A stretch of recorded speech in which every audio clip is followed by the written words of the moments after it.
Hey guys, Miranda Manticos here, psychic channeler for the Divine Feminine Collective, spiritual teacher. And I want to bring you guys a message that came through, which was very interesting because I feel like I channel the feminine so easily.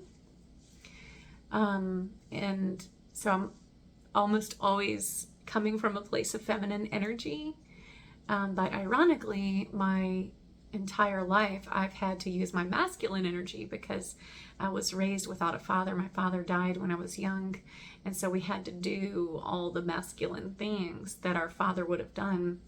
So I always say that the first younger half of my life, I was very much in the masculine, okay? Out of necessity.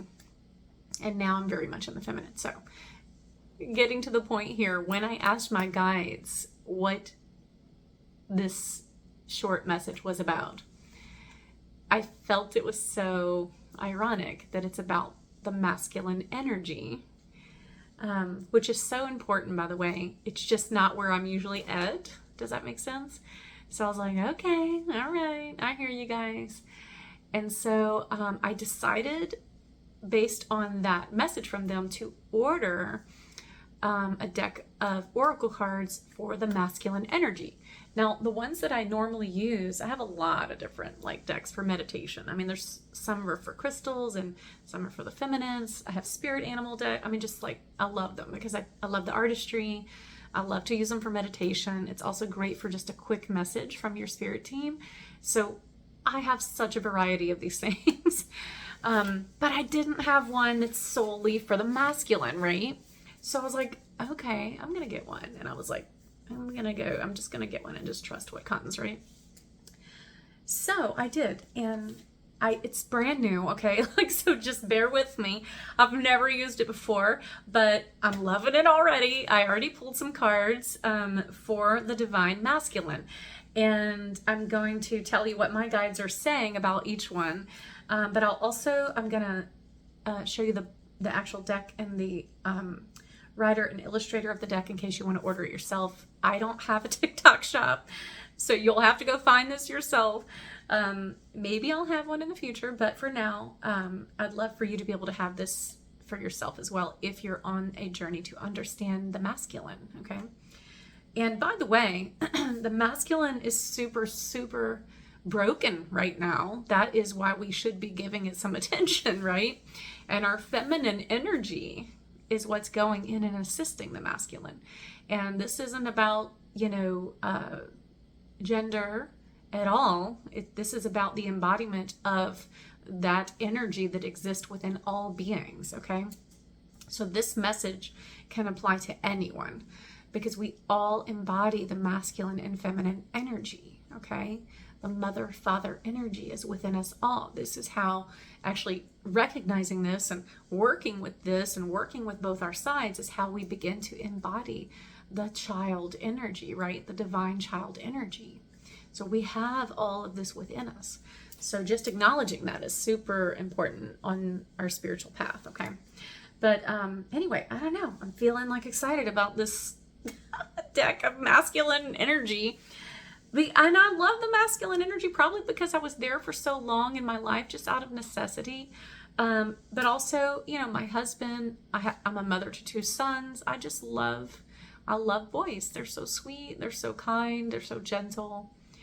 And, just a message on that, raising sons is a great way for a spiritual teacher such as myself to see how beautiful the masculine energy is. And that it really is the external influence and programming, really, that comes in sometimes and wounds the masculine and makes it feel that it has to be a certain way, or do things a certain way, or it has to respond a certain way, okay? So myself, like I said, raising sons has really allowed me to see how gentle and loving and sensitive the masculine can be, right? And also my husband is a very sensitive man, so I'm very thankful for that. So I've been able to witness and experience a soft and gentle, loving, masculine energy within all three of them. But I've also witnessed broken masculines and overbearing and just all those things. I'm sure we all have, okay? And this can go both ways, right? We could take this talk down the path of the feminine and go into all that. But today, the masculine, okay? So, all right. For all those healing their inner masculine wounds, which I feel like I am too sometimes. So, and that's why my guides brought it to my attention. And that's why I'm bringing it to you, okay? So, all right. Here we go. So I just pulled 3 cards, okay? This is a new deck, like I said, for me, so I haven't like read through this whole thing, but I am going to tell you what I'm hearing from these particular guides. So the first card is Krishna. First of all, look how beautifully illustrated this is. Look how beautiful. So done. It's so well done.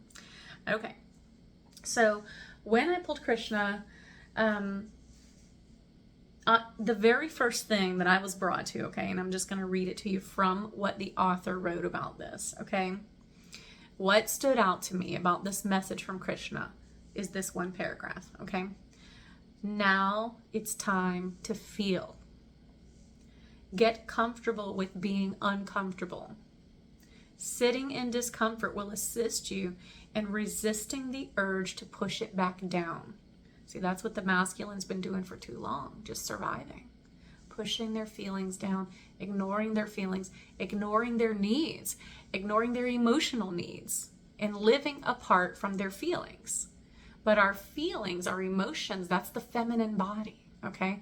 That's the feminine feeling, okay? So they've been tucking that away for so long out of need for survival. But what happens? It's going to explode, right?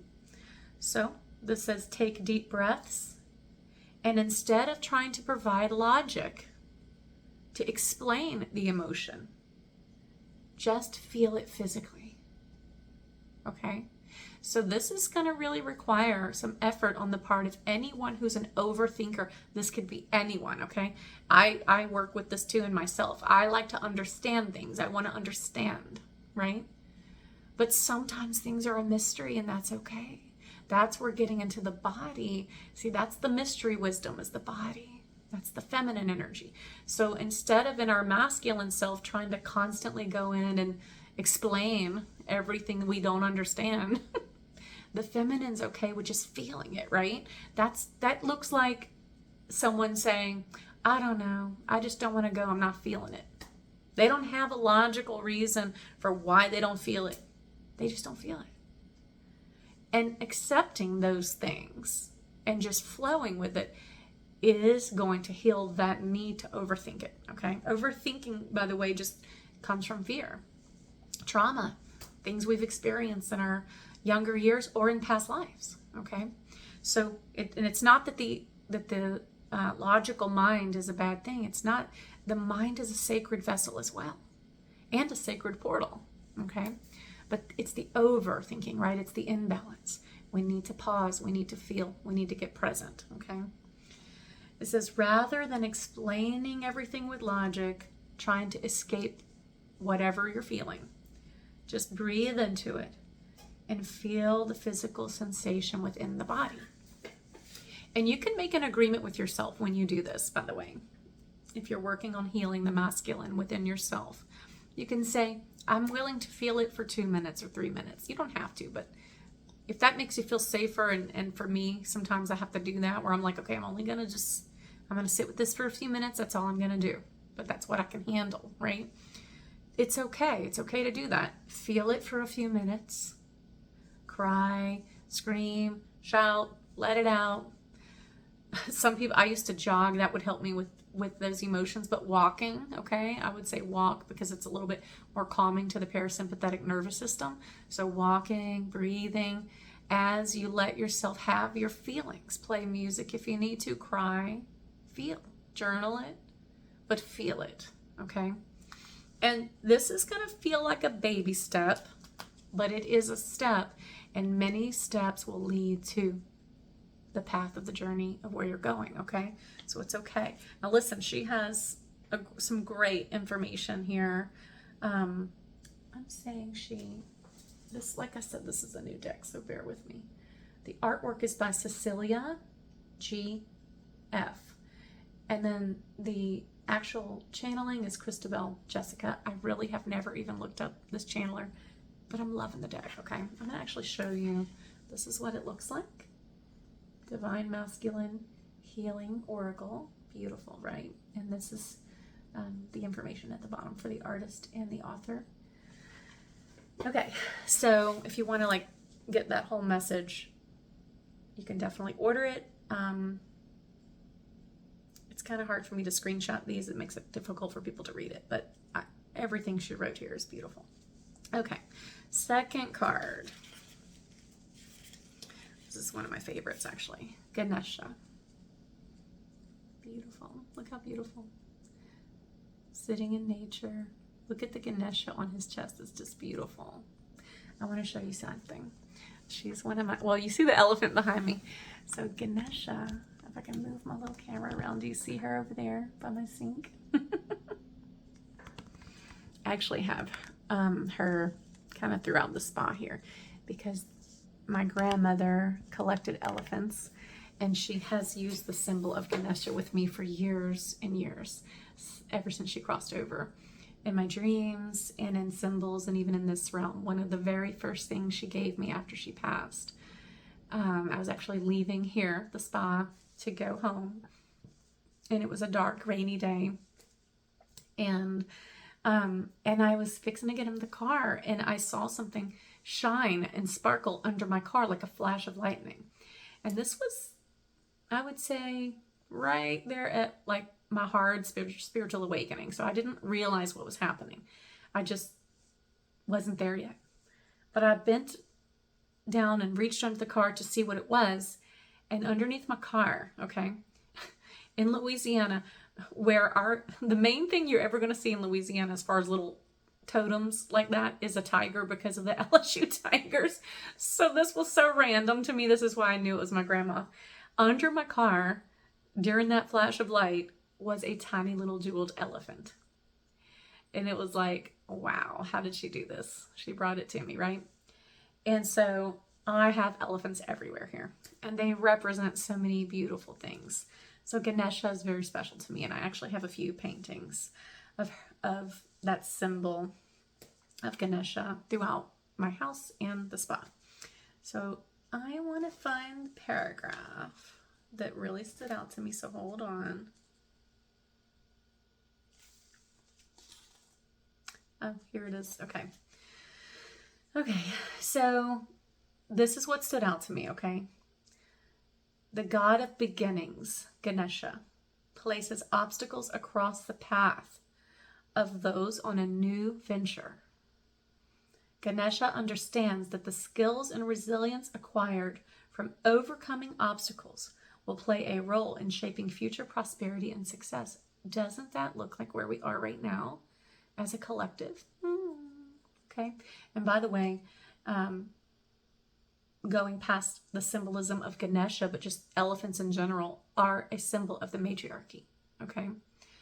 And so haven't we seen so many obstacles put in the way of humanity right now? But isn't it interesting how it just keeps working in our favor? We are going to figure this out. You know, we are going to get there.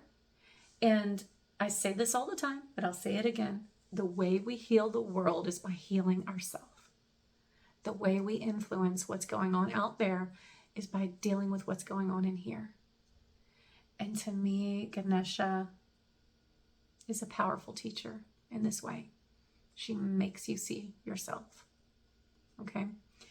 And I feel like when you see those blocks in yourself and you start to address them, those obstacles, okay?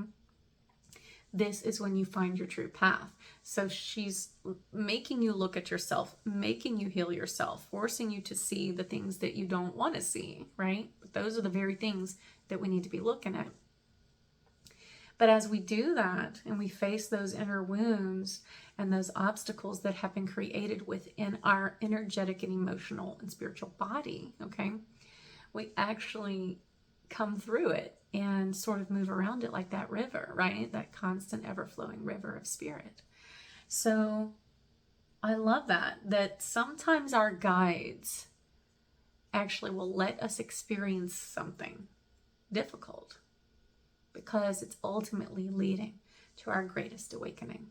And I can tell you that I've experienced that in my own personal story of awakening, and I'm sure many of you have as well.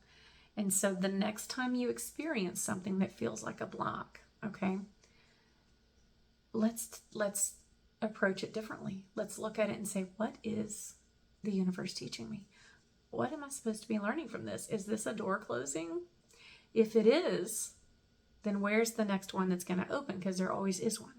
Okay, so really go in and look at some of the obstacles you have faced and let them show you the opportunity that they're presenting for you to choose a different path. Okay, all right, third card. Eros. Okay, this is a Greek one. Okay, and this is very interesting because Eros in the Greek language now doesn't exactly mean like what I find in the story of Eros, okay? So I just found that interesting that like the ancient language versus the modern Greek is slightly different, but that's okay. When I was reading this, okay, I didn't know this, but I'm just going to read this part to help it make sense. Okay, so this ancient mythology of Eros is that he is the god of love, okay, and that he was actually responsible for helping people to fall in love. And he would shoot them with these golden arrows, and these arrows would activate love in their heart, and they would fall in love with their partners. But he did not want love, okay? This is what's interesting.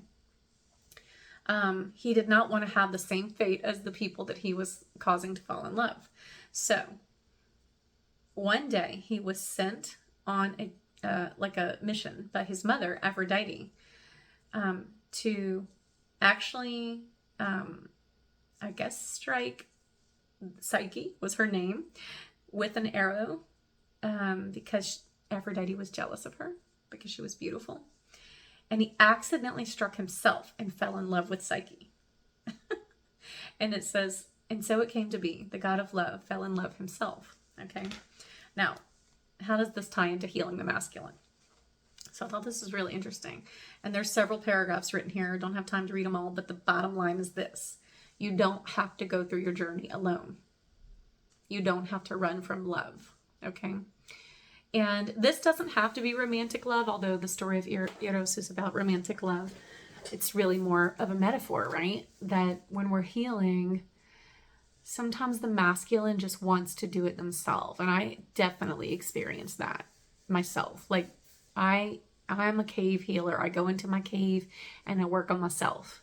I'm a Scorpio, right? So I love to be by myself in my healing process. And it doesn't mean I'm physically alone. I'll be like with my family or doing whatever I have to do, but in my head, I'm there by myself, right? However, when we allow someone to assist, and it doesn't have to be romantic, but it can be, right? It's almost like this. What I'm hearing from my guides is that when we allow or share some of what's going on in our mind with another person, that's also a way of acknowledging the divine within that person. It's actually an act of love towards that person, that you would trust them with your story, that you would trust them with what's going on in your mind, and that you trust that there's wisdom and love from them that can assist you in figuring this out. Okay? And there's a grander purpose in all of this, by the way. As humans, when we learn to come together, when we learn and become the collective we're supposed to be, when we learn the power of one, it will be from trusting each other and trusting each other's journeys and allowing for each other's journeys and our own. It will not be from controlling or dominating or forcing our way, right? That's the ego. It will be from surrender and flow and trust and oneness, okay? So when it comes to the masculine energy, allowing others to assist you in some way can be so helpful.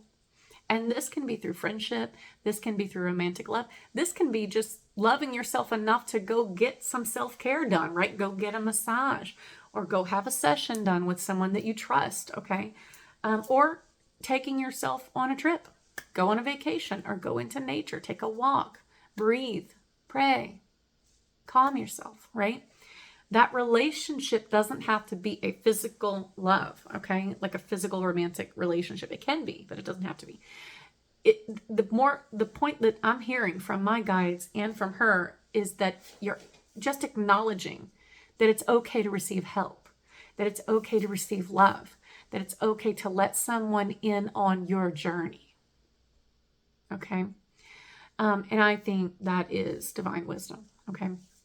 So that's I love these. That's what I'm getting for the collective right now, right? What a beautiful message. And you know, I hope I've offered enough information for you on these, because it's a new deck for me. I'm not used to working with it, but I'm just giving you like a little snippet of what she wrote with also what I'm hearing from my guides, but I feel like it's very relevant for the healing that we're all doing right now as a collective. So please, please love yourself and take care of yourself and let that inner feminine nurture the masculine. I love you guys.